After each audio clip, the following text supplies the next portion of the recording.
daerah Jawa Tengah kuwi udut. Lah ning kono jenenge apa? Abang-abang congor. Lho.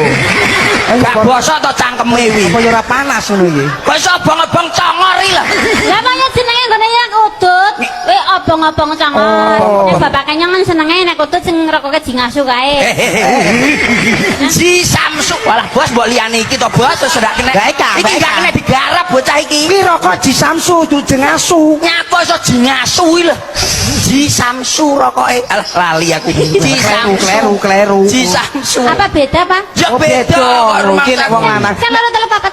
Loh iya Ji kuwi Samsu. jenenge Ji Samsu ra jingasu sayangku. Lah ya wis poroke Ji Samsu. Kan kuwi. Lah nek bar badok ketan. Ya nguntal lah nguntal. Anu nyekek. Ora badok tapi nguntal. Ya nek bar badok kan senengane biasanya nek wong lanang-lanang iki bar kuwi terus obong-obong congor. Angger bapak pakai lo nang arep badok. Kene mambu ya doyan. Tak omongi aja ngece dume mambu doyan. Sing jeneng tempe bosok kae mambuning nek ora jangan ra nggo tempe bosok ra enak. Lah nggih enak ta mambu? Gonamu iki urung bosok. Semangit.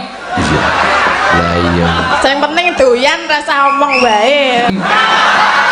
Nyoto kok ngopo? Manu bojone sampean nyapa? Manu bojoku ucul. Ucul sampean nyantai. Gini gulu. Piye maksudnya kok iso ucul kok sampean nangis sih lho. Wis to, umpamane manuke bojone sampean ucul, carilah manuk yang lain yang bisa merangkumi. Ning manuke bojoku kuwi luar biasa kok. Masih kaya manuk-manuk liyane. Gede.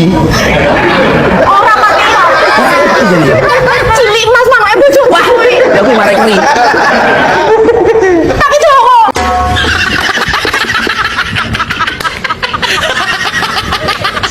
Ora ngerti. Piye to yu? Aku lak ndek kanca jenenge Patmi. Patmi ya ya. Sedina utuh nang nggonku nangis-nangis. Lah enek masalah apa? Enek masalah apa? Cerita karo aku. Yu gandhen walah mbok yo epang-epang aku to yu. Lah ning ngopo bojoku ki akhir-akhir iki ora tau mangan ning omah. Lah ngopo? Aku turu ora tau dikeloni. Jarene iki kandha-kandha tangga teparu jare bojoku ndek demenan. Selingkuh. Selingkuh. Oh, lah, terus Sing piye? lanang kuwi selingkuh. Heeh. Aku dijak goleki. Lah terus piye? Piye wong sing selingkuh karo bojone wae aku?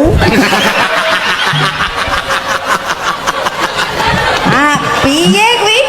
Sing ku arep goleki apa Tekokno sing jenenge Patmi mau tekokno. Iya. Engko didemeni wong loro genti ya. Sedina utuh nangis ning nggonku aku lah tambah. Kowe ora wani goleki. Alah ora doyan madang aku. Aku arep bloko gelah aku dipacul ndasku ya to. Kowe roh tempe, ngerti?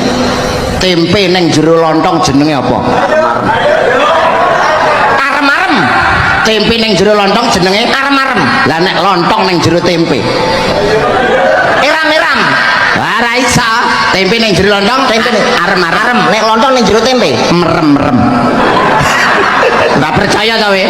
Ora percaya tekan omah lontongmu lebokno tempene bojomu nek pas Mbutewa. Apa? Rambute dawa, iki pikirane ora sing-sing to.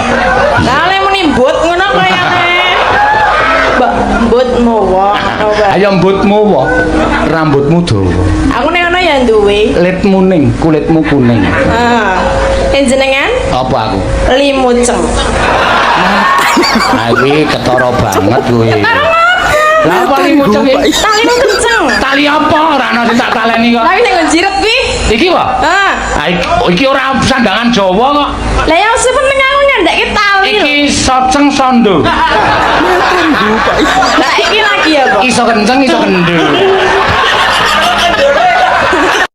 Lah nek wong wedok niki nek nganggo androk iki kan penak. Kok penak sebabnya apa? Lah iki nek arep ngopo-ngopo wis gari wonten niku.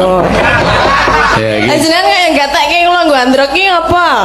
Ya aku iki mung gagas cah iki iso nyandang apa ora to iki aku ngono kuwi. Ingin mesti. Ingin ngapa? Aku ki wis tuwa titis. Tua napa? Tua kapuk. Tuwa kapuk iki apa?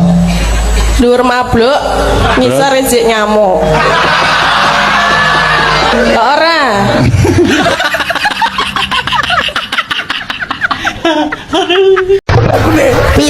Pitik pokoke.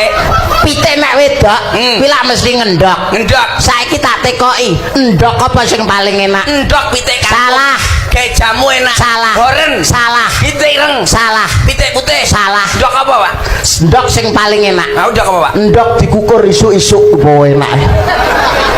Piye to maksudnya, Pak? Bawa enak tenan nih pokoknya karo molet bawa enak. Tangi turun ini terus. Oh iya, Pak. Iya, Pak. Iya, Pak. Iya, Pak.